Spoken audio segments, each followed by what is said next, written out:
Hi friends, welcome to my channel. నేను పచ్చి కొబ్బరి ఎండుమిరపకాయలు వేసి కొబ్బరి చట్నీ చేశాను. చాలా అంటే చాలా టేస్టీగా వచ్చింది. దానికి కావాల్సింది ఒకసారి చూద్దాము. ఎండుమిరపకాయలు కొన్ని, పచ్చిశనగపప్పు, మినపప్పు, జీలకర్ర, ఎల్లిపాయలు, కొబ్బరి, చింతపండు, కరివేపాకు తీసుకున్నాను. ముందుగా బాండి పెట్టి ఆయిల్ వేసి మిరపకాయలు వేయించాను. ఇప్పుడు దాంట్లోకి కొంచెము పచ్చిశనగపప్పు, మినపప్పు, జీలకర్ర వేసుకొని వేయించుకుందాము. చూసారు కదా, వేగిపోయాయి. ఇప్పుడు ఇవి ప్లేట్లోకి తీసుకొని అదే బండిలో కొబ్బరి వేసుకొని వేయించుకుందాము.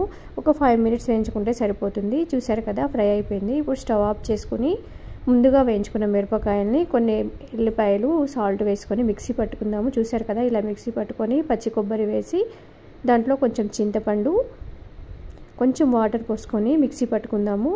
ఇప్పుడు అది పోపు పెట్టుకుందాము. ఎండుమిరపకాయలు, 2 పచ్చిమిర్చి ముక్కలు, పచ్చిశనగపప్పు, జీలకర్ర వేసుకొని కలుపుకుందాము. ఇప్పుడు కొన్ని ఎల్లిపాయ రెబ్బలు, చిటికెడు పసుపు వేసుకొని ఫ్రై చేసుకొని కొంచెం కరివేపాకు వేసుకుందాము. ఇప్పుడు మిక్సీ పట్టాం కదా, అది వేసుకొని పూర్తిగా కలిసిపోయేలాగా కలుపుకుందాము. సో ఇలా చేసుకుంటే చాలా టేస్టీగా ఉంటుంది.